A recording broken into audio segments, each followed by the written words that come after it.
महासंग्राम देख रहे हैं अब आपके साथ मैं हूं लावनी विनीत। सत्ता का महासंग्राम, बिल्कुल ये सत्ता का ही तो महासंग्राम है जिसने महाराष्ट्र की राजनीति में उबाल ला कर रख दिया है। 23 नवंबर 2019 की तारीख शायद आपको याद होगी जब देवेंद्र फडणवीस ने मुख्यमंत्री पद की शपथ ली थी।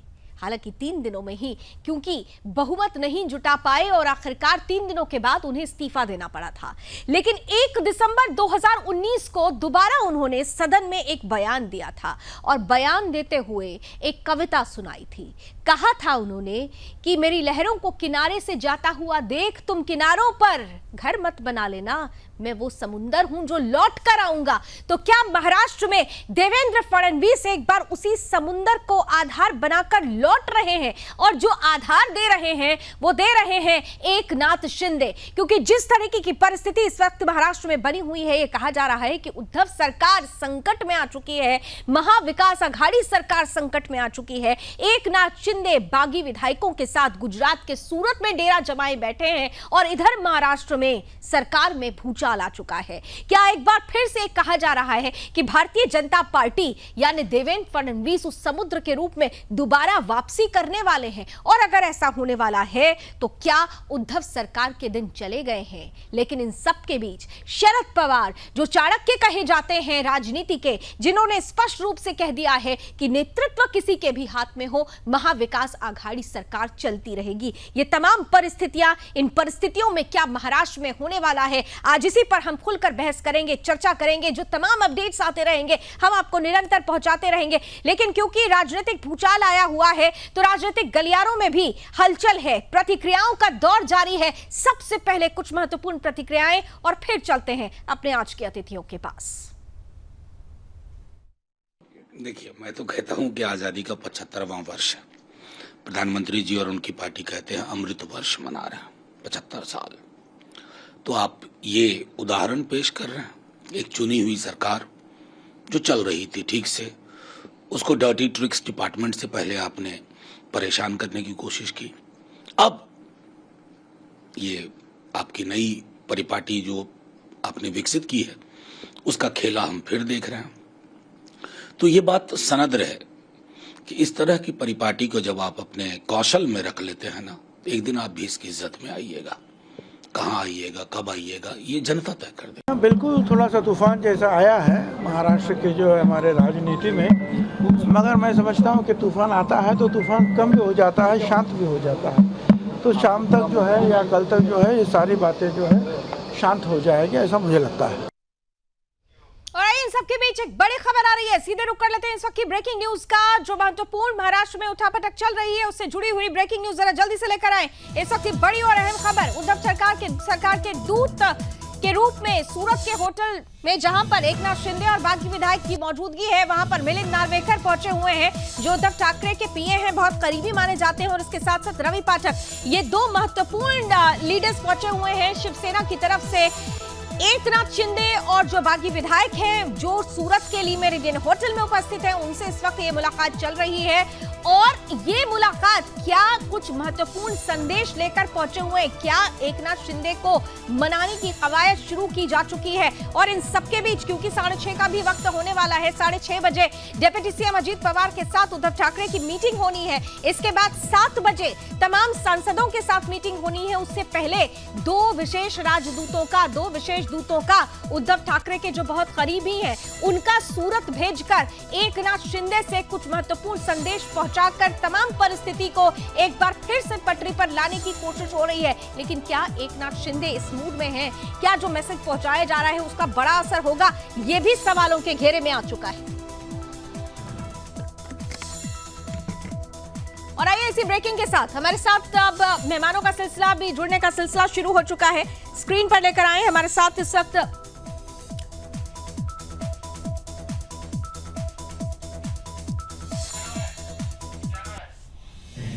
आइए विशेष पैनल की तरफ चलते हैं। इस वक्त स्क्रीन पर जल्दी से लेकर आए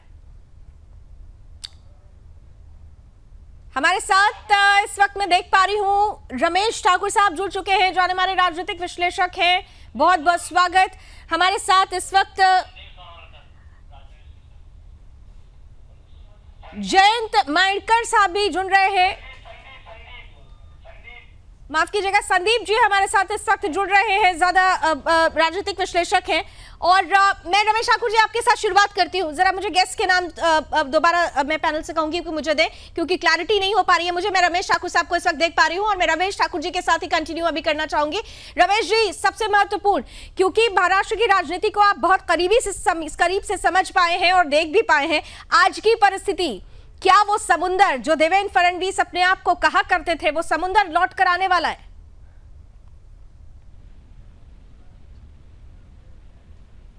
आवाज नहीं आ रही है रमेश ठाकुर जी, रमेश जी क्या आप मुझे सुन पा रहे हैं?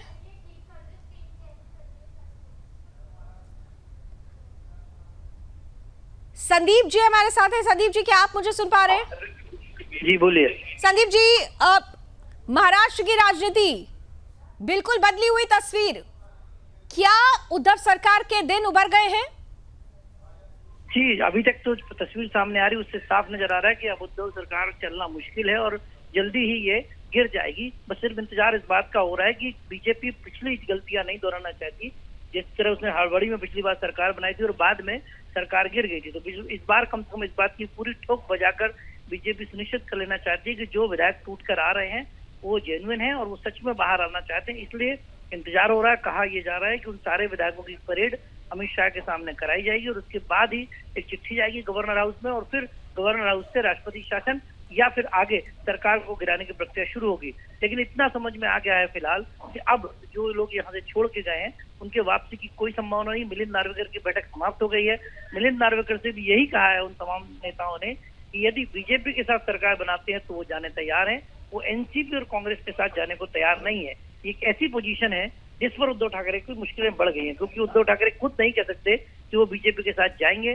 बीजेपी के साथ जाने की उनकी पहली शर्त है कि वो इस्तीफा दें खुद उद्धव ठाकरे, तब बीजेपी उनसे बात करेगी। लेकिन फिलहाल ऐसी कोई संभावना नजर नहीं आती। ऐसे में लगता है कि जो नया गुट जो करीब 35 विधायकों को बताया जा रहा है, जब ये सामने आएंगे तब इनकी संख्या आएगी, लेकिन ये निश्चित तौर पर बागी हो गए हैं और ये अपनी सरकार को संदीप जी, आप मतलब ये क्लियर कर रहे हैं, ये स्पष्ट हो चुका है, क्योंकि अभी तक ऐसी कोई औपचारिक घोषणा नहीं हो पाई है। मीटिंग ये कहा जा रहा है, still meeting is going on, और उसमें अभी ये क्लियर नहीं हो पाया है कि वो भारतीय जनता पार्टी के साथ जाएंगे या नहीं जाएंगे। क्योंकि इसके पहले शरद पवार साहब ने एक स्टेटमेंट दिया है, उन्होंने कहा कि नेतृत्व चाहे किसी के भी हाथ में हो, उद्धव के हाथ में हो या किसी और के हाथ में हो, सरकार तो चलती रहेगी। तो ये एक मैसेज भी क्या पहुंचाया गया? क्या एकनाथ शिंदे को कोई नया ऑफर पहुंचाया गया? ये भी सवाल उठ रहा था। लेकिन आप जैसे कह रहे हैं कि ये तय एकदम क्लियर हो चुका है कि भारतीय जनता पार्टी के साथ जाने का मन बना लिया है एकनाथ शिंदे और तमाम बागी नेता विधायकों ने। देखिए, जहां तक शिवसेना का सवाल है, शिवसेना इस तरह की बार्गेनिंग में कभी काम नहीं करती।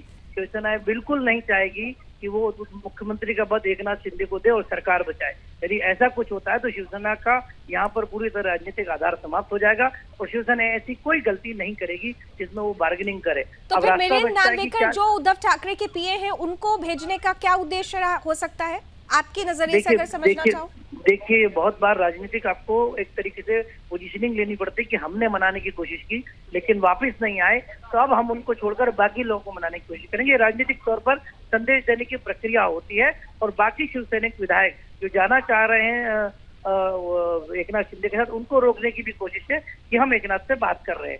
लेकिन जो जहां तक मेरी जानकारी है, अब सिर्फ एकनाथ शिंदे को तय करना है कि उन्हें अंतिम निर्णय क्या करना है। ऐसा कोई प्रस्ताव नहीं है जिसमें मुख्यमंत्री बनाने की बात कही जाए, क्योंकि शिवसेना बिल्कुल ऐसा नहीं चाहेगी कि उद्धव ठाकरे को हटाकर एकनाथ शिंदे को मुख्यमंत्री बनाए, क्योंकि इस तरह करने पर खुद उनकी शिवसेना पर पकड़ खत्म हो जाएगी। दूसरी बात महत्वपूर्ण है कि अब एकनाथ शिंदे को भी ये तय करना है कि उन्हें वापस आना है तो झुक कर रहना है या फिर हमेशा के लिए चले जाना है। आज की स्थिति में एकनाथ शिंदे तय कर चुके हैं कि वो एनसीपी और कांग्रेस की सरकार में वापस नहीं आएंगे। उन्होंने साफ कह दिया कि बीजेपी की सरकार में ही जाएंगे। तो जाहिर तौर पर बातचीत के जो रास्ते बहुत कम बचे, इंतजार सिर्फ इस बात का है कि अमित शाह से उनकी मुलाकात हो और उनके सामने परेड हो और उसके बाद फिर आगे प्रक्रिया की जाए। ठीक है, यानी कुछ ना कहीं से ये क्लियरिटी एकनाथ शिंदे साहब की तरफ से दी जा चुकी है कि भारतीय जनता पार्टी के साथ उन्हें जाना है। लेकिन रमेश जी, अब आपको मेरी आवाज पहुंच रही है? जी हाँ। जी रमेश जी, क्योंकि आपने भी महाराष्ट्र की राजनीति को बहुत करीब से देखा है, समझा है, और खासतौर से आप तो सामना से भी जुड़े रहे, इसीलिए आज जो परिस्थिति शिवसेना में बनी हुई है वो परिस्थिति, दो सवाल मैं आपसे पूछूंगी। ये परिस्थिति आज की कोई नई परिस्थिति नहीं है, इसकी स्क्रिप्ट क्या जब हनुमान चालीसा कांड हो रहा था और एकनाथ शिंदे लगातार उस पर जो रिएक्शन दे रहे थे, क्या उस वक्त लिखी जा चुकी थी? आज उसका उपसंहार हो रहा है। दूसरा ये कि एक तरफ अगर मिलिंद नार्वेकर को भेजा जाता है, रवि पाठक को भेजा जाता है एकनाथ शिंदे जी के पास उनको मनाने के लिए, तो क्या अब भी ऐसी कोई परिस्थिति है जिसमें कहा जा सके कि महाविकास अघाड़ी के लिए अभी भी आधार मजबूत बनाने की कवायद में अंततः जीत उनकी होगी? रमेश जी। देखिए लावनी जी, पूरे मामले को हमें समझना पड़ेगा। ये तीसरा मौका है जब भारतीय जनता पार्टी अपनी सरकार बनाने के लिए इन्होंने कोशिश करनी शुरू कर दी है। पहली में क्या हुआ वो हमने सबने देखा, दूसरी बार में भी नाकाम रहे। अब ये तीसरा मौका है। अब वो भारतीय जनता पार्टी की तरफ से एक चिट्ठी राजभवन में जा चुकी है और उनमें ये लिखा गया, साफ लिख दिया गया कि जो मौजूदा सरकार उद्धव सरकार की है उनके पास नंबर गेम पूरे नहीं है, और ये बात सही भी है। देखो मुझे लग रहा है कि 24 घंटे, अगर 24 नहीं अगर 30-40 घंटे की अगर बात करें तो वो शिवसेना के लिए बहुत बड़े भारी होने वाले हैं। अगर इस बीच में अगर उन्होंने एकनाथ शिंदे को वापस नहीं लाया और अपने नंबर ऑफ गेम को पूरा नहीं कर पाए तो उनके साथ में बड़ी मुश्किलात हो जाएंगी। अब शिवसेना के देखो 20-22 विधायक जो हैं वो बाहर है, सबको ही पता है। उनसे शिवसेना का किसी तरीके से कोई संपर्क हो नहीं पा रहा है। बीजेपी ने सूरत में जिस होटल में पूर्व सबको रखा गया है, ली मेरिडियन होटल के अंदर, तो उसके बाहर पूरी तरीके से पहरा बांध दिया गया कि भारतीय जनता पार्टी के नेता जा सकते हैं, लेकिन दूसरी पार्टी के, विशेष तौर पर शिवसेना का कोई बंदा पर्ची लेके, मैसेज लेके, फोन लेके उद्धव ठाकरे का वहां इनको विधायकों के पास नहीं जा सकते हैं। तो ये चीजें हो रही हैं, इसके साफ जाहिर होता है कि भारतीय जनता पार्टी अब 1 या 2 दिन तक ये चीजें पूरी तरीके से यथावत चलते रहना देना चाह रही है। वो इसलिए कि समय बिताना चाह रही है कि समय अगर बीत गया तो उसके बाद में ये राजभवन में जा सकते हैं। भगत सिंह कोश्यारी जो राज्यपाल है उनको कह सकते हैं कि उद्धव ठाकरे के पास इस समय पूरे नंबर नहीं है, उतने एमएलए नहीं है जितने सरकार बनानी चाहिए 145। तो उस कंडीशन में कोश्यारी साहब इनको मौका दे सकते हैं और इनको परेड भी करवा सकते हैं। मुझे लग रहा है ऐसी नौबत आ जाएगी। लेकिन जिस तरीके से शरद पवार साहब ने अभी प्रेस कॉन्फ्रेंस में आज दिल्ली में कहा, तो एक उम्मीद जग रही है। उम्मीद उद्धव ठाकरे को भी जगी है और सरकार को भी जगी है, क्योंकि गठबंधन की जो तिगड़ी, जो तीनों ये पार्टियां हैं, शिवसेना, एनसीपी, कांग्रेस, इन तीनों में कोई ऐसी कोई दिक्कत नहीं है। लेकिन रमेश जी, उम्मीद जग रही है, लेकिन इस उम्मीद में शरद पवार ये अगर कहते हैं कि नेतृत्व किसी के भी हाथ में हो, सरकार जारी रहेगी, तो ये नेतृत्व क्या उद्धव ठाकरे छोड़ने के लिए तैयार होंगे? ये बड़ा महत्वपूर्ण है। देखिए ये चीजें तय हो गया था उस समय। देखो कुछ चीजें लावनी जी आप जानते हो पर्दे के पीछे होती हैं। जब तीनों पार्टियां एक साथ आई थी, अगर देखो आप विधायक देख लो, शिवसेना के और एनसीपी के कोई ज्यादा फर्क नहीं है, 1-2 विधायकों का फर्क है। तो उस समय ये चीजें पहली हो चुकी थी जब उनके जो भतीजे हैं, उनके पवार साहब को, उनको जब डिप्टी बनाया गया था, तो ये चीजें तय हुई थी कि हो सकता है जो सीएमओ शिफ्टिंग में हो, 2 साल 2.5 साल, 1-2 साल रहेगा, 2-2.5 साल रहेगा। तो इस तरह की बातें हुई थी, ये चीजें बाहर नहीं आई। शरद पवार साहब अगर कह रहे हैं तो मुझे लग रहा है, देखो बहुत बड़े अनुभवी हैं, कोई भी बात अगर एक भी शब्द निकालते हैं उनके मायने होते हैं, उनके दूरगामी अगर चीजों को देखें तो उनका असर मुझे लग रहा दिखाई भी देता है। और ये आपने बिल्कुल सही कहा, उनके बयान के पीछे की जो चीजें हैं मुझे लग रहा है वो जल्दी दिखाई देंगी, जल्दी ही दिखाई देगी। डॉक्टर वैदेही तामिल को भी मैं देख पा रही हूँ, राजनीतिक विश्लेषक है, हमारे साथ जुड़ रही है महाराष्ट्र से। डॉक्टर वैदेही, बहुत बहुत स्वागत, आपको मेरी आवाज पहुंच रही है? जी जी जी बिल्कुल। डॉक्टर वैदेही, ये जो पूरी परिस्थिति बन रही है, इस परिस्थिति को आप किस तरह से ले रही हैं? क्योंकि मैंने अभी अपनी ओपनिंग में जिक्र किया था देवेंद्र फडणवीस का, और देवेंद्र फडणवीस जो 3 दिन तक मुख्यमंत्री रहे, तीसरे दिन उनको इस्तीफा देना पड़ा, लेकिन दिसंबर 2019 में उन्होंने कहा था कि मैं लौट कर आऊंगा, मैं वो समुद्र हूं जो लौट कर आऊंगा। तो क्या ये मान लिया जाए कि देवेंद्र फडणवीस की वापसी की स्क्रिप्ट लिखी जा चुकी है? देखो, ऑपरेशन लोटस तो कहीं ना कहीं अनफोल्ड हो रहा है महाराष्ट्र में, इसको कोई नकार नहीं सकता। बट अभी बात ये हो गई कि शिवसेना भले ही राष्ट्रवादी और कांग्रेस के साथ गठबंधन में गई होगी, बट बहुत से शिवसेना के नेता ऐसे हैं जिनका आपसी बहुत अभी जैसे हम लोग एकनाथ शिंदे का ही एग्जाम्पल लेते हैं, वो भी थाने से हैं और जितेंद्र आव्हाड भी थाने से हैं, और उन दोनों में बिल्कुल नहीं बनती है, उनके आपसी बहुत सारे बैर हैं। और ये जितने भी 22 आप रिबेल देखोगे जो छूटे हैं अभी और छूट गए हैं गुजरात में, उन सब का कांग्रेस के या एनसीपी के किसी न किसी के नेता के साथ कुछ न कुछ आपसी पंगा है, मीन्स आपसी मतभेद है। और इन लोगों का भी यही कहना है कि हम लोग भले ही शिवसेना नहीं छोड़ेंगे, बट हम लोग कांग्रेस और एनसीपी के साथ गठबंधन में अभी सरकार के साथ नहीं रह सकते। और नंबर गेम की अगर हम बात करेंगे तो भाजपा की कुल विधानसभा में 106 सीटें ऑलरेडी है, शिवसेना के 55 हैं, राष्ट्रवादी के 63 हैं, कांग्रेस के 44 है, और जो अन्य हैं वो है 29। अगर ये जो 22 के 22 लोग भाजपा को समर्थन दे दे तो इसमें कोई एक सरप्राइज नहीं होगा कि भाजपा सरकार में आ सकती है। जी, इसमें कोई सरप्राइज नहीं होगा कि भाजपा सरकार में आ सकती है। और इन सबके बीच एक बड़ी खबर आ रही है कि क्योंकि 6:30 बजे का वक्त था, डिप्टी सीएम अजीत पवार से मुलाकात होनी थी उद्धव ठाकरे की, और ये मुलाकात करने के लिए अजीत पवार साहब पहुंच चुके हैं, उद्धव ठाकरे से मिलने के लिए पहुंच चुके हैं। इस वक्त की बड़ी और अहम खबर यह है। तो ऐसे में संदीप जी आपके पास आते हुए, देखिए कवायद तो लगातार जारी है। एक कवायद भारतीय जनता पार्टी की है जिसका सेंटर पॉइंट इस वक्त गुजरात का सूरत बन चुका है। दूसरी कवायद एनसीपी और शिवसेना की तरफ से चली जा रही है, जहां पे खासतौर से महाराष्ट्र में सब कुछ हो रहा है। और तीसरी यह भी कहा जा रहा है कि कांग्रेस ने भी एक अहम मीटिंग बुलाई है। कांग्रेस का जो रुख है अभी तक, जो हम सुबह से शाम हो चुकी है, हम स्टेटमेंट की अगर बात करें तो कांग्रेस ने अभी तक कोई स्टेटमेंट नहीं दिया है। हालांकि बीच में जरूर आया कि कांग्रेस के भी कुछ विधायक हैं जिनका कनेक्शन टूट चुका है, संपर्क में नहीं है। बस उस वक्त एक ट्वीट किया गया कि ऐसा कुछ भी नहीं है, सभी विधायक साथ में है। स्टैंड क्या होगा कांग्रेस का अभी तक बहुत खुलकर नहीं बताया जा रहा है। क्या कांग्रेस के खेमे में भी सेंधमारी हुई है, ऐसी कोई जानकारी मिल पा रही है क्या आपको संदीप जी? विधायकों ने क्रॉस वोट किया, ये कांग्रेस को उनके नाम भी पता चल गए हैं और ये पता चल गया कि इन 7 लोगों ने क्रॉस वोट किया। तो कांग्रेस में सेंधमारी तो हुई, लेकिन इस सरकार में फिलहाल अभी कांग्रेस का कोई विधायक खुलकर नहीं आएगा, क्योंकि वो जानता है कि वो 2/3 बहुमत पे नहीं तोड़ सकता। वो तभी आएगा जब ये सरकार बनने की स्थिति होगी और इस्तीफा देगा और बीजेपी के साथ जाएगा। तो वो अभी समय है, पहले तो टेस्टिंग होने की शिवसेना गए हैं, वो कितने बागी, जब एक बार वो साबित हो जाएगा और यहाँ राष्ट्रीय शासन लगने की प्रक्रिया शुरू हो जाएगी, तब कांग्रेस के बागी सामने आएंगे। अभी उनका इंतजार करना होगा। लेकिन कांग्रेस पार्टी का जहां तक सवाल है, तो कांग्रेस पार्टी का साफ कहना है कि हम सरकार के साथ है, हम चाहते हैं सरकार चले, क्योंकि कांग्रेस का कोई मंत्री नहीं चाहता कि सरकार गिरे। कांग्रेस का कोई मंत्री नहीं चाहता कि सरकार टूटे, लेकिन यहाँ पर एक बात जरूर थी। मैं आपके पास आ रही हूँ रमेश जी।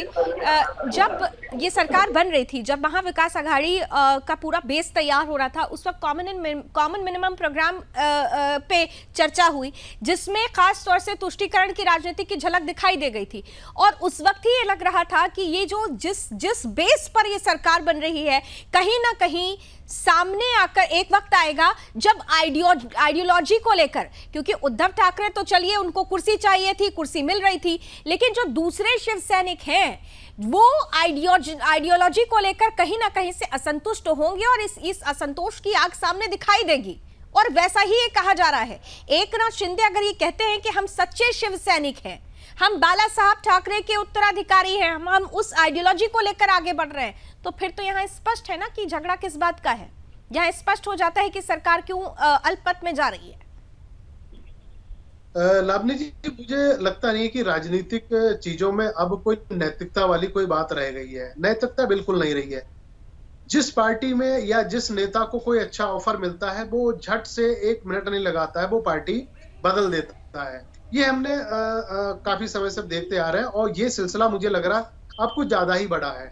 अब देखिए, एकनाथ शिंदे को जिस तरीके से मोहरा बनाया जा रहा है और जिस तरीके से पूरा एपिसोड जो ये इन्होंने ऑपरेशन लोटस दिया, जो भी सारी चीजें हैं, इसमें देखो एक बात सबको माननी पड़ेगी, भारतीय जनता पार्टी अगर इस तरह की अगर कोई काम करती है ना, तो वो कभी फ्रंट पे नहीं आती है, तो वो टोपी उन्हीं के ऊपर रख देती है अपना। इसमें देखो किसी बीजेपी के नेता का भी हाथ नहीं बताया जा रहा, लेकिन एकनाथ शिंदे ऐसे नेता है जिनके ऊपर 6 महीने से भारतीय जनता पार्टी डोरे डाल रही थी, अलग अलग तरीके से उनके साथ मीटिंगें हो रही थी, क्योंकि इनका एकनाथ शिंदे का जो थोड़ा कन्फ्लिक्ट जब हुआ था वो संजय राउत जी के साथ में हुआ था।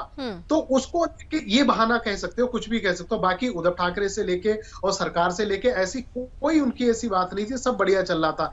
लेकिन वही पेज भारतीय जनता पार्टी ने पकड़ लिया कि किस तरीके से इनको जो आग जल रही है उसमें घी डाला जाए। तो वो सारी चीजें होती होती यहाँ तक पहुंच गई हैं। एकनाथ शिंदे को कल 2 घंटे से इनके पीछे बातें चल रही हैं, उनको और कहीं बुलाया जाता, बात की जाती है। तो उनके साथ में जितने भी विधायक हैं, जितने भी शिवसेना के विधायक हैं, उनको देखो शिफ्ट भी कहाँ किया गया, किसी और राज्य में नहीं। भारतीय जनता पार्टी की जहां हुकूमत है सूरत में, वहां पे उनको शिफ्ट करा गया ताकि यहाँ पे ऐसी कोई दिक्कत ना हो, कोई हमारे नेताओं में कोई सेंधमारी ना कर पाए।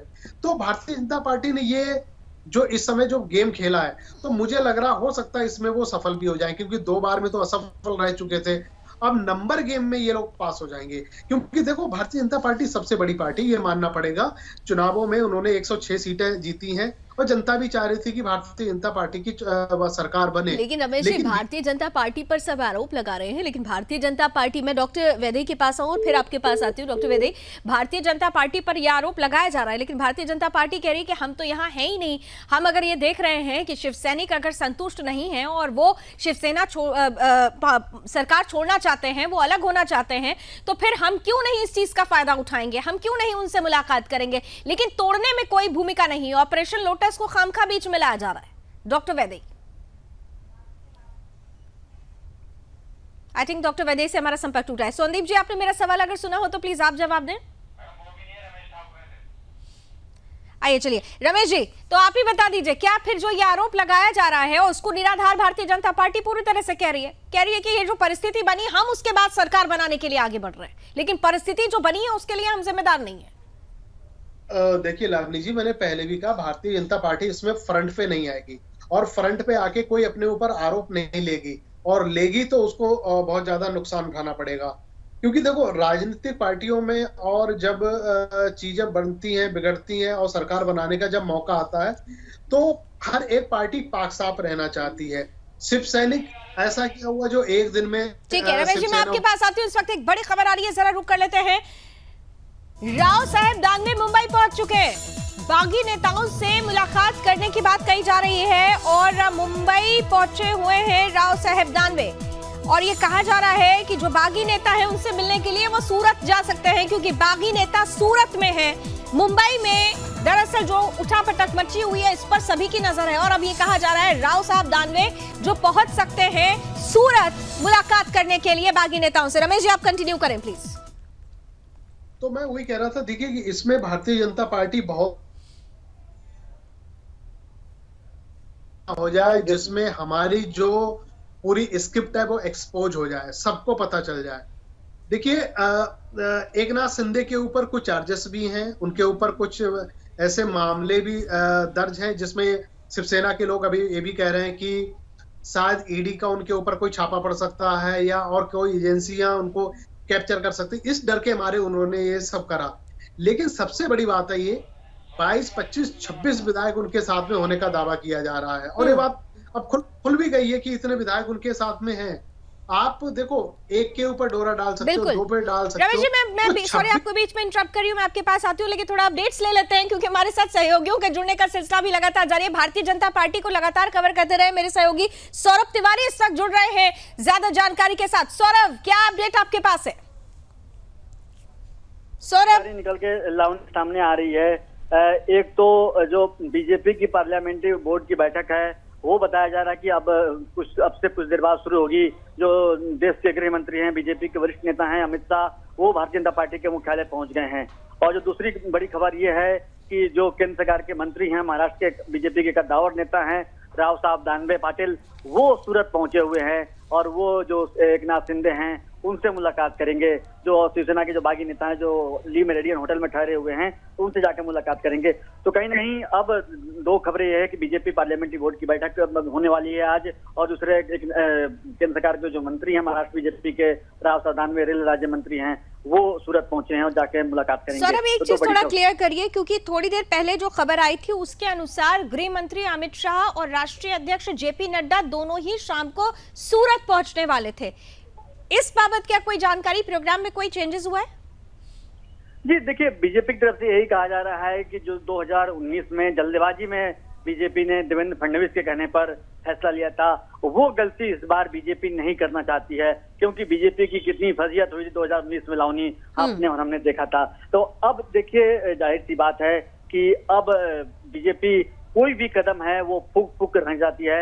और बीजेपी की जो सबसे बड़ी संस्था है पार्लियामेंट्री बोर्ड, तो पार्लियामेंट्री बोर्ड में देखिए क्या डिसीजन होने वाला है, इसका थोड़ा सा इंतजार करना होगा। अब जो गृह मंत्री अमित शाह और जेपी नड्डा का जो सूरत जाने का प्रोग्राम था, वो प्रोग्राम को कैंसिल कर दिया गया है। भूपेंद्र यादव क्या निकल चुके हैं मुंबई के लिए? अभी इसकी भी सूचना भी नहीं है, लेकिन भूपेंद्र यादव को जिम्मेदारी दी गई है कि वो महाराष्ट्र आज निकलेंगे। समय का भी क्लियर नहीं पाया है। और बीजेपी के जो 105 विधायक हैं, वो भूपेंद्र यादव सभी से मुलाकात करेंगे, बातचीत करेंगे, और बीजेपी के विधायकों को इकट्ठा रखने की जिम्मेदारी भूपेंद्र यादव को होगी, क्योंकि प्रधानमंत्री नरेंद्र मोदी और देश के जो गृह मंत्री हैं अमित शाह, उनके काफी करीब मान जाते हैं। और एक और जानकारी जो निकल कर सामने आई है कि जो बागी विधायक हैं उनसे जो मिलने गए थे एमएलए दोनों, उनसे उनकी मुलाकात हो गई है।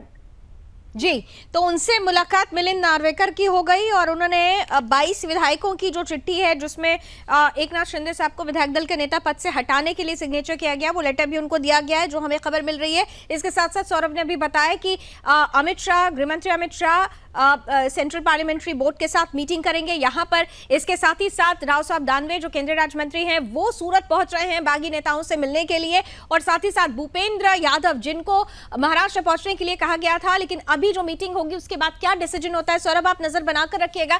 इन सबके बीच देखिए रमेश ठाकुर जी, एक बात तो क्लियर हो गई है कि भारतीय जनता पार्टी इस बार जल्दबाजी तो नहीं कर रही है, लेकिन इतना जरूर है कि तैयारी बहुत मजबूत कर रही है।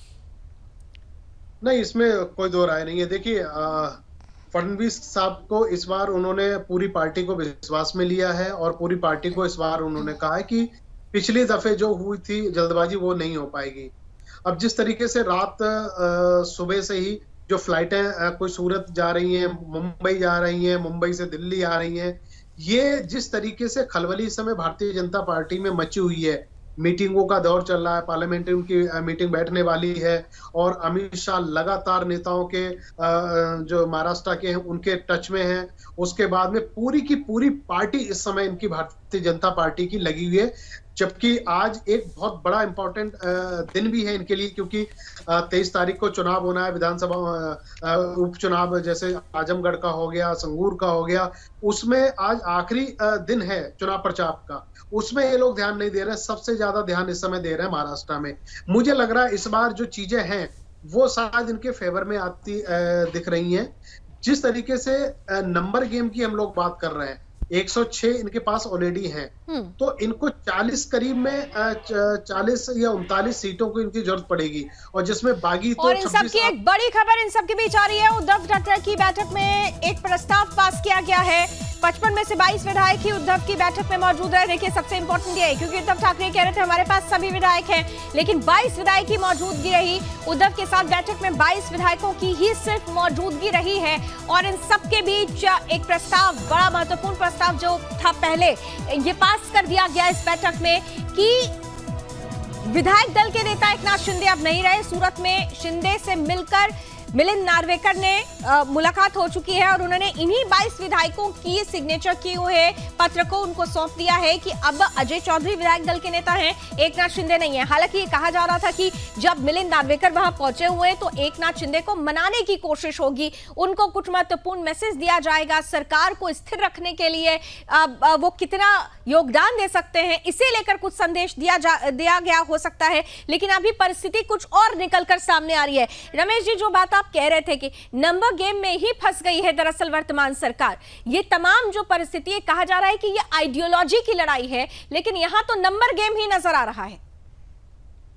नहीं, जो जिस आइडियोलॉजी की आप बात कर रहे हो, एकनाथ शिंदे का जो ट्वीट आया था दोपहर में, तो उन्होंने यही बात करी थी कि जिस आइडियोलॉजी के साथ में हम लोग शिवसेना में आए और शिवसेना को चला रहे थे। ये आइडियोलॉजी हिंदुत्व की थी और ये हिंदुत्व का एजेंडा किसका था? बाला साहब का था। तो बाला साहब का जो एजेंडा है, उस एजेंडे से इनकी पुत्र और इनकी जो नई अब पार्टी है वो भटक चुकी है। उनका कहने का मतलब ये है, लेकिन ये ज्यादा उनका बयान स्टैंड नहीं करता। वो इसलिए नहीं करता है कि अब आपको इतने दिन रहते हुए अब ये बात पता चली है, सरकार इतना लंबे समय से चल रही है, तब आपको एक बात पता चल रही है। देखो, इनके पीछे जो कहानियां है वो कई सारी हैं, कई ऐसी स्क्रिप्ट लिखी गई हैं, चाहे इनको लालच दिया जा रहा हो, चाहे इनको ऊपर कोई ईडी वगैरह की जो एजेंसियों की इनके गले पे तलवार लटकी हो। ये आरोप तो शिव सैनिक लगा रहे हैं, ये आरोप तो संजय राउत लगा रहे हैं। उन्हीं की बात को आगे बढ़ा रहे हैं, हम उन्हीं की बात को आगे बढ़ा रहे हैं। अगर आगे कल को कुछ होता है तो हो सकता है ये चीजें काउंट की जाए, इसके वजह से वो बाहर चले गए थे। हाँ। लेकिन मुझे लग रहा है अगर सरकार बन जाती है, भारतीय जनता पार्टी अगर सरकार बना लेती है, तो लावनी जी ये बात इतना तय है और इतना हमें मान के चलना चाहिए कि वो सरकार भी मतलब वही डामाडोल, जैसे खड्डे में जब ऑटो नहीं चलता, मोटरसाइकिल चलती है, जो हचके चलते रहते हैं, तो उनकी भी सरकार ऐसी चलेगी, ज्यादा उसमें स्टेबिलिटी नहीं रहेगी। लेकिन पूरी कोशिश रहेगी कि उद्धव ठाकरे सरकार को बचा ले और उद्धव ठाकरे सरकार को बचा ले। लेकिन सवाल यहाँ पर यह है, सच्चा शिव सैनिक कौन है? डॉक्टर तामिल, आपके पास आते हुए डॉक्टर वैद्य, अगर आप मुझे सुन पा रही हो, सच्चा ये लड़ाई ना सच्चे शिव सैनिक की लग रही है। वो कह रहे हैं कि अगर एकनाथ शिंदे बार बार कह रहे हैं कि भाई हम हैं जो बाला साहब जी के जो की आइडियोलॉजी है उसे लेकर आगे बढ़ रहे हैं, तो असल में जो शिव सैनिक, जो विधायक शिंदे साहब के पास है या जो विधायक होने का दावा अभी उद्धव ठाकरे कर रहे हैं, उनके लिए सच्चा शिव सैनिक कौन? सच्चे शिव सैनिक की बात अगर हम करेंगे तो पहले से ही एकनाथ शिंदे कांग्रेस और एनसीपी के साथ जाने के खिलाफ थे। फिर जैसे तैसे उन्होंने एडजस्ट भी कर लिया, पर उसके बाद अगर आप ये आज की लड़ाई नहीं है, अगर आप 10 दिन पहले अगर थोड़ा सा पन्ना पलट के देखेंगे तो क्रॉस वोटिंग जब हुआ था तब कांग्रेस और शिवसेना के मेंबर 12 सेना एमएलए ने बीजेपी को वोट देके उनका एक सांसद चुना था और उनको वोट दिया था। उसके बाद शिवसेना के यहाँ पे उद्धव ठाकरे ने मीटिंग रखी थी और उस मीटिंग में भी जो कुछ भी कांग्रेस और एनसीपी के नेता कह रहे थे वो उस पर ज्यादा तवज्जो दिया जा रहा था। तब एकनाथ शिंदे ने डिसाइड कर लिया कि यहाँ पे हमारी कुछ सुन नहीं रहा कोई, तो उन्होंने वहां से ही रिबेल करना शुरू किया था। दूसरी बात ये हो गई, शिवसेना ने एम के प्रकार में सत्ता तो ले लिया हाथ में, उनको चलानी नहीं आई। उन्होंने पुत्र मोह उद्धव जी को इतना हो गया कि आदित्य के हाथ में बहुत सारी जिम्मेदारियां डाल दी और आदित्य ठाकरे का ज्येष्ठ नेता जो भी है, जो कर्मठ है, जो जड़ से जुड़े हैं, जो बाला साहब ठाकरे के समय से अपना टाइम दे रहे हैं, तब वो युवा नेता थे और अभी परिपक्व हो गए, उनके काम में हस्तक्षेप करना, उनको आदेश देना, वो लोगों को बिल्कुल पसंद नहीं आया। दूसरा, संजय राउत और अनिल परब और अनिल देसाई, इन तीनों का पक्ष में निर्णय लेने में इनका वर्चस्व हमेशा रहा है।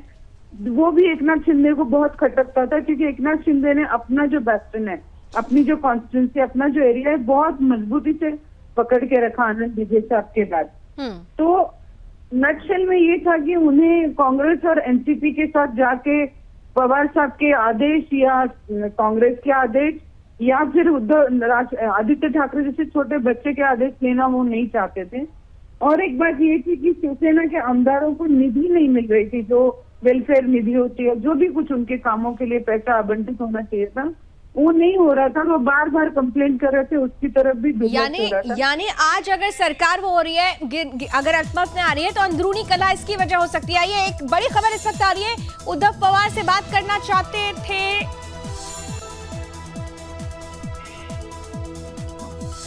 एकनाथ शिंदे, अपनी मांग पर अड़े हुए हैं। ये बड़ी खबर आ रही है, एकनाथ शिंदे अपनी मांग पर अड़े हुए हैं। शिंदे ने मिलिंद नार्वेकर की बात नहीं मानी है। वो मिलिंद नार्वेकर जो पहुंचे थे मैसेज लेकर, उद्धव और पवार से बात करना चाहते थे शिंदे, मिलिंद को ये मैसेज उन्होंने दिया है। एकनाथ शिंदे अपनी मांग पर अभी भी अड़े हुए हैं। तो कुछ चीजें तो बहुत क्लियर हैं कि एकनाथ शिंदे बड़ी क्लैरिटी के साथ आगे बढ़ रहे हैं। लेकिन यहाँ पर रमेश ठाकुर जी, जो परिस्थिति बनी हुई है उसमें एक सवाल और उठ रहा है कि अगर मान लेते हैं कि सरकार बन जाती है भारतीय जनता पार्टी की, मान लेते हैं, जो परिस्थितियां हैं उसके आधार पर हम अभी कह रहे हैं, लेकिन क्या उस समय जो उद्धव ठाकरे के साथ 22 विधायक हैं वो मजबूती के साथ उद्धव ठाकरे के साथ अभी जुड़े रहेंगे, क्योंकि सरकार अगर बनाने की दिशा में भारतीय जनता पार्टी आगे बढ़ रही है और नंबर गेम अगर भारतीय जनता पार्टी के हाथ में है, तो फिर तो उद्धव ठाकरे के पाले में जो 22 विधायक हैं, क्या उनका रुख इधर नहीं हो जाएगा? क्या वो एकनाथ शिंदे जो ये दम भर रहे हैं कि वो सच्चे शिव सैनिक है, उनके तरफ उनका रुख नहीं होगा? नहीं, बिल्कुल नहीं होगा। वो जो 22 विधायक हैं उन मजबूती से उनके साथ में है। इसके अलावा कांग्रेस के भी विधायक सारे उनके साथ में हैं और एनसीपी के भी उनके साथ में हैं। हाँ, जिन 26 विधायकों की बात सूरत के होटल में कही जा रही है, मुझे लग रहा है जिस होटल में अगर वो किवाड़ खोल दी जाए, जिस होटल में वो जिस कमरों में है, अगर बाहर आ जाए तो स्थितियां मुझे लग रहा और बदल जाएंगी। 26 के 26 विधायक कोई गारंटी नहीं दे सकता है कि वो सारे के सारे भाजपा के पक्ष में चले जाएंगे और एकनाथ शिंदे के पक्ष में चले जाएंगे। कईयों को लालच देके, कईयों को हाईजैक करके, कईयों को जबरदस्ती बंधक बनाया हुआ है, क्योंकि शिवसेना से किसी की बात नहीं की जा रही है, कोई करने नहीं दिया जा रहा है। भाजपा के नेता लगातार जा रहे हैं, इतनी ज्यादा सिक्योरिटी फोर्स लगा दी गई है, इनके लोग लगा दिए गए। तो ये चीजें जब अब देखो, इसमें सबसे बड़ी बात लावनी जी ये होना चाहिए, इसमें राज्यपाल साहब को बीच में आके तुरंत ही हस्तक्षेप करना चाहिए, क्योंकि ये मुद्दा स्टेट का है। जब बड़ी बात जब हो जाती है तो उनको आके तुरंत बोल देना चाहिए सब पार्टियों को, आप अपनी परेड करवाओ, अपने नंबर को गिनवाओ, किसके पास नंबर है। अगर शिवसेना, अगर आघाड़ी सरकार अपना नंबर पूरा कर देती है तो उनको सरकार को रहने का मौका दो। अगर भारतीय जनता पार्टी राज्यपाल के सामने हाथ उठा के कह दे कि हमारे ये 145 विधायक हैं, तो मुझे लग रहा है भाजपा को मौका देना चाहिए। ये सारी इतने ड्रामेबाजी क्यों हो रही है? मुझे लग रहा है राज्यपाल को हस्तक्षेप करना चाहिए इसमें। आप कह रहे हैं राज्यपाल को हस्तक्षेप करना चाहिए, लेकिन डॉक्टर तामड़, अभी जैसा कि रमेश ठाकुर जी कह रहे हैं कि कहीं ना कहीं से उनको हाईजैक कर लिया गया है, जो शिंदे साहब के साथ विधायक है। ये बिल्कुल गलत बात है। नेता कोई छोटे बच्चे नहीं है कि उनको कोई हाईजैक करा दिया जाए या कोई लालच या लॉलीपॉप दे दिया जाए। हाँ, पॉलिटिक्स में कोई किसी का सगा नहीं होता है। उनको कुछ ज्यादा बेनिफिट मिले होंगे, हॉर्स ट्रेडिंग तो हमारे यहाँ पे एक परंपरा है, लेकिन जितना भी कमजोर राजनीति नहीं है कि कोई उनको हाईजैक करके रख ले। और महाराष्ट्र में तो बिल्कुल नहीं, क्योंकि हम यूपी बिहार में तो है नहीं अभी इस वक्त। तो बिल्कुल हाईजैक किया, उनको ईडी वीडी का धमकी। और एकनाथ शिंदे के ऊपर ऐसा कुछ भी केसेस नहीं है कि जो उनको डरने की जरूरत है। ये बिल्कुल अंदरूनी मामला है। और कितना भी ये लोग किसी के साथ भी सत्ता बनाए होंगे, शिवसेना के बहुत से नेता ऐसे हैं जो देवेंद्र जी के बहुत करीब है और देवेंद्र को चाहते भी हैं। तो इसमें कोई दो राह नहीं है कि वो रहते रहते अभी उनको लगा कि बस नहीं। तो डॉक्टर साहब, सवाल तो ये भी पूछा जाएगा ना कि जब अगर मिलिंद नार्वेकर पहुंचे हुए थे, रवि पाठक पहुंचे हुए थे, एकनाथ शिंदे साहब से तो मुलाकात हो गई, लेकिन वो चाहते थे कि वहां जो और विधायक हैं उनके साथ भी उनकी मुलाकात हो, वो मीटिंग तो नहीं करवाई गई। तो उन्होंने भेजा ही गलत आदमी को ना। मिलिंद नार्वेकर के साथ भी आधे शिवसैनिकों को बनता नहीं है। अब अगर जो आदमी भेज रहे हो संधि करने के लिए, वो आदमी ही गलत चुना होगा तो कैसे कोई मिलना चाहेगा? आप रमेश जी, दूध ही गलत भेज दिया। दूध ही गलत भेजा गया मेरे हिसाब से, लग रहा है। रमेश जी, डॉक्टर वैदेही कह रही हैं कि दूध ही गलत भेज दिया, तो फिर मुलाकात कैसी? और फिर ऐसे में अगर ये कह देना, जैसा कि आप कह रहे हैं कि कहीं ना कहीं से एक दबाव बनाया जा रहा होगा अगर ऐसा हो रहा है तो, लेकिन दबाव के दौर में ये भी तो देखा जाएगा ना कि जो भी परिस्थिति बनी है, उन परिस्थिति में एकनाथ शिंदे और एकनाथ शिंदे का जो पहले के रिएक्शंस रहे हैं उसमें लगातार कुछ विधायक उनका समर्थन देते रहे हैं, उनकी हाँ में हाँ मिलाते रहे हैं। तो फिर ये कह देना कि कहीं ना कहीं से हॉर्स ट्रेडिंग जैसी कोई सिचुएशन बन रही है या हाईजैक लिया है, क्या ये जल्दबाजी नहीं होगी? ये तो बिल्कुल जल्दबाजी, हाईजैक वगैरह कुछ नहीं हुआ। और दूसरा क्या है कि 22 विधायक जो भी अभी गए हैं वो एकनाथ शिंदे की लीडरशिप में ही गए हैं, तो उन्होंने बोलने का जिम्मा भी एकनाथ शिंदे को ही दिया है, इसलिए शायद उन्होंने मिलने से मना किया होगा। बट ऐसे कुछ बंद करके वगैरह रखा होगा, इस लॉजिक को मैं तो नहीं ले सकती। ठीक है, रमेश ठाकुर जी, आप सहमत हैं डॉक्टर वैदेही से? रमेश ठाकुर जी, क्या आप मुझे सुन पा रहे हैं? रमेश ठाकुर जी को कनेक्ट करिए जरा। डॉक्टर वैदेही, एक देखिए, अभी धीरे धीरे जैसे जैसे डॉक्टर रमेश ठाकुर जी, क्या आप सुन पा रहे हैं मुझे? नहीं। रमेश ठाकुर जी को जरा जोड़िए। डॉक्टर वैदेही, महाराष्ट्र की राजनीति में सबसे महत्वपूर्ण होता है कि वहां पर शिवसेना जिसको एक आधार महाराष्ट्र की अस्मिता, वहां के हिंदुत्व, वहां के राष्ट्रवाद ने दिया, लेकिन जिस वक्त महाविकास आघाड़ी बनी उस वक्त वो आधार हिल चुका था।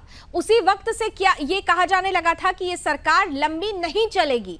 ऐसी परिस्थिति में जो ये आरोप भारतीय जनता पार्टी पर लगाया जा रहा है कि भारतीय जनता पार्टी शुरू से ही लग गई थी इस सरकार को तोड़ने के लिए, क्या आप इससे सहमत हैं? नहीं, मैं इससे सहमत इसलिए नहीं हूँ क्योंकि ये तीन पार्टियां एक साथ है। अगर दो पार्टी को तो सरकार चलाने का अनुभव है, राष्ट्रवादी और कांग्रेस को, और दूसरी जो शिवसेना जो है वो सत्ता में काफी दिनों तक भाजपा के साथ रह चुकी है। तो ऐसा कोई भी ऐसे नहीं है कि वो नए लोग हैं, उनको अनुभव नहीं है, तो उनके पीछे पड़ के उनकी सरकार गिराना ये काम कभी नहीं किया। बट हम सब जानते हैं कि बीजेपी जब भी विरोधी पक्ष रही है उसने काम बहुत अच्छा किया, चाहे सेंटर में रहे हो चाहे स्टेट में रहे हो। विरोधी होने के नाते उन्होंने जो कुछ भी बखूबी अपोजिशन पार्टी का काम है वो किया। सरकार के साथ जो भी गलत हो रहा था, लोगों के साथ जो गलत हो रहा था, उन्होंने उसको बड़ा चढ़ाकर बोला, क्योंकि सत्ता में तो उनको आना था। और वृद्धवाक्य था देवेंद्र जी का कि पुनः येणार, तो वो आएंगे ही ना पुनः। तो वो लोग सारी कोशिशें वही की कि जो गलत हो रहा था वो दिखाने की। और ऐसा नहीं है कि सत्ताधारी पार्टी को डिस्टर्ब नहीं किया गया, वो भी किया गया है, बट ये लोग काफी सशक्त थे। बात ये है कि अगर मेरा परिवार किसी के साथ चल देता है और मेरे परिवार के 4 लोग खुश नहीं है तो कुछ दिन के लिए वो एडजस्ट कर सकते हैं, हमेशा के लिए नहीं। ठीक है रमेश जी, बड़ी महत्वपूर्ण बात डॉक्टर वैदेही कह रही हैं। और अभी आप सुन पा रहे हैं रमेश जी मुझे? जी, तो आपने जैसे पहले अभी कहा कि कहीं ना कहीं से दबाव में होंगे वो विधायक, वो दरवाजा खोल देना चाहिए, मुलाकात करवा देना चाहिए। लेकिन यहाँ पर जैसा कि डॉक्टर वैदेही कह रही हैं कि परिवार के कुछ लोग जुड़ गए थे, लेकिन अगर वो संतुष्ट नहीं थे तो वह असंतोष कभी ना कभी सामने आना था। और आज एकनाथ शिंदे को आगे रखना इसलिए जरूरी था क्योंकि उन्हीं के नेतृत्व में उन्होंने बागी तेवर दिखाए हैं, और इसीलिए वो मुलाकात करने के लिए आगे नहीं आए। एकनाथ शिंदे साहब को आगे कर दिया गया। फिर ये आरोप लगाना कि कुछ विधायकों को हाईजैक कर लिया गया है, उनको मिलने नहीं दिया जा रहा है, क्या ये आरोप निराधार नहीं हो साबित हो जाते हैं फिर? देखिए लावनी जी, इसमें ना 2-3 चीजों को हमें गौर से समझना पड़ेगा। पहले से थोड़ा सा अगर 3-4 महीने पहले की चीजें अगर हम लोग समझ लें तो समझ में आ जाएगी। और ये राणा दंपत्ति का जिस तरीके से मामला हुआ, उसके पीछे कौन था, ये सारी चीजें वो भी सब सामने आ गया।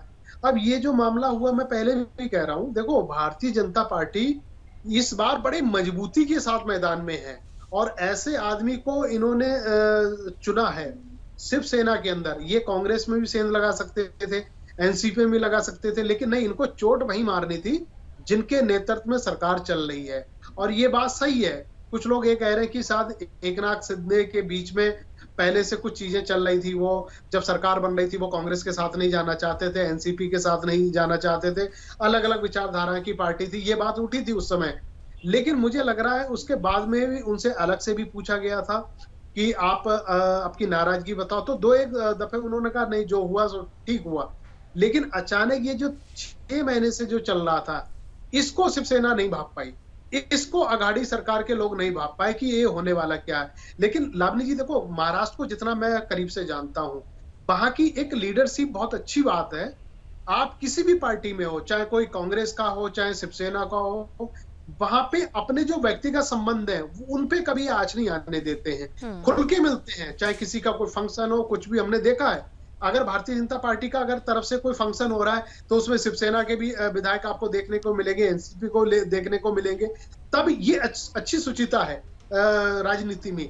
लेकिन इतना उसके बाद में उस सुचिता का आड़ में ये भी सारा होने लगा और ये चीजें होने लगे, ये थोड़ा सा समस्या परे दिखाई दे रहा है। तो उसको देख के ये लगता है कि राजनीति में अब नैतिकता नहीं है। जिसको जहां मौका मिलता है और अच्छा मौका मिलता है, अच्छा ऑफर मिलता है, वो झट से पार्टी छोड़ के बाहर चला जाता है। तो मुझे लग रहा है एकनाथ शिंदे को सिर्फ बलि का बकरा बनाया जा रहा है और आने वाले समय में इनकी भी हालत मुझे लग रहा है वैसे ही होगी जैसे पूर्व के नेताओं में हुई है। डॉक्टर तामर, लास्ट कमेंट, अगर वो जाते भी हैं तो हालत में कहा जा रहा है रमेश जी की तरह से कि बहुत अच्छी नहीं होगी, और सरकार को लेकर भी कहा जा रहा है कि ठीक है भले ही भारतीय जनता पार्टी हो सकता हो सरकार बना ले, लेकिन वो भी स्थिर नहीं होगी। डॉक्टर वैदेही, क्या नहीं होगी? वो स्थिर नहीं होगी, स्टेबल सरकार नहीं होगी। नहीं, भाजपा सरकार बना दिया तो स्थिर रहेगी, क्योंकि उन्हें पता है स्थिर कैसे होना है। अस्थिर तब हुए थे क्योंकि तब उन्होंने गलत आदमी का हाथ पकड़ा था, गलत नहीं बोल सकती, उन्होंने एक ऐसे पक्ष का हाथ पकड़ा था जो पक्ष ने भाजपा का हाथ ही थामा था, इसलिए कि उनको प्रेसिडेंशियल रूल यहाँ से ये करना था, निकालना था। तो वो समीकरण कुछ और था। बट अब अगर भाजपा सरकार सत्ता में आती है तो इस बार वो बहुत मुस्तैदी से लड़ रहे हैं और बहुत लंबे समय तक टिकने के लिए ही लड़ाई लड़ रहे हैं। तो चलिए, वो टिक बहुत सकते लंबे हैं। समय से के लिए टिकने के लिए वो लड़ाई लड़ रहे हैं, लेकिन इतना जरूर है कि खबर ये भी आई है कि 20 मिनट तक उद्धव ठाकरे और एकनाथ शिंदे के बीच में बातचीत हुई है और ये बातचीत फोन पर कराई गई मिलिंद नार्वेकर के माध्यम से। अब ये 20 मिनट जो बातें हुई हैं उसका क्या रिजल्ट होने वाला है, ये धीरे धीरे पटाक्षेप हो रहा है, क्योंकि महाराष्ट्र की राजनीति में हर पल हर क्षण कुछ ना कुछ बदल रहा है, नए पन्ने खुल रहे हैं। ये पन्ने कहां जाके खत्म होंगे, कहां द एंड होगा, नजर बनी रहेगी। फिलहाल थैंक यू सो मच हमारे साथ जुड़ने के लिए doctor Vaidehi, thank you so much Ramesh Thakur ji हमारे साथ जुड़ने के लिए। तो लगातार नजर बनी रहेगी, सत्ता का ये महासंग्राम है और ये महासंग्राम बड़ी तेजी से आगे बढ़ रहा है। इस महासंग्राम का महाविजेता कौन, नजर बनी रहेगी। फिलहाल अभी बस इतना ही। देश और दुनिया की तमाम खबरों के लिए आप जुड़े रहिए सुदर्शन न्यूज के साथ। जय हिंद।